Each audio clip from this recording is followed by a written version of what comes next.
పిత, పుత్ర, పవిత్రాత్మ నామమున ఆమేన్. మే నెల మరియ తల్లి పూజిత మాసంగా యావత్ కథోలిక తిరుసభ కొనియాడుతుంది. పాశ్చాత్య దేశాలలో ఈ మే నెల చాలా ప్రత్యేకమైనది. వసంతకాలం ప్రారంభమయ్యే సమయం. వసంతకాలం కొత్త చిగురులు, కొత్త ఆరంభానికి సూచన. ఓ నూతన జీవితానికి ఆరంభం.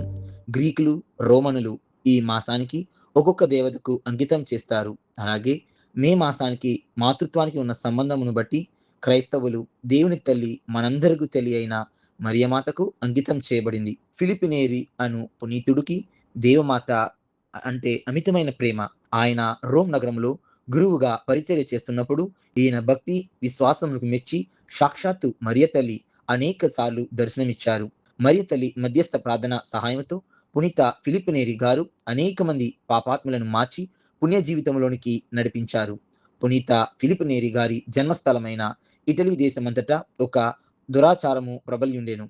మే నెలలో ప్రకృతి చాలా రమణీయంగా, ఆహ్లాదకరంగా ఉంటుంది.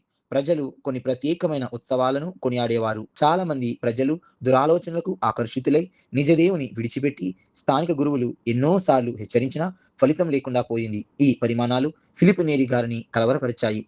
మరుసటి మే నెల రాగానే చిన్నపిల్లలందరినీ ఒక దగ్గరకు చేర్చి దేవమాత స్వరూపాలను రంగురంగుల పూలతో అలంకరింపజేసి వారితో ప్రత్యేకమైన ప్రార్థనలను చేయించారు. ఈ కార్యక్రమానికి ఆకర్షితులై క్రమంగా సంఖ్య పెరిగి పెద్దవాళ్ళని కూడా ఆకర్షితులను చేసింది. మెల్లగా ప్రజలు దురాలోచనలను వదిలిపెట్టి నిజదేవుని ప్రార్థించడం మొదలుపెట్టారు. మే నెల దేవమాత నెలగా నిర్ధరింపబడి ఎటు చూసిన పిల్లలు, పెద్దలు భక్తి శ్రద్ధలతో కొనియాడడం మొదలుపెట్టారు. ఇటలీ నుండి అలా మే మాసం దేవమాత మాసంగా ప్రపంచమంతటా వ్యాప్తి చెందింది. ఈ జపమాల ద్వారా మరియ తల్లి మీద మనకు ఉన్న ప్రేమ, గౌరవాన్ని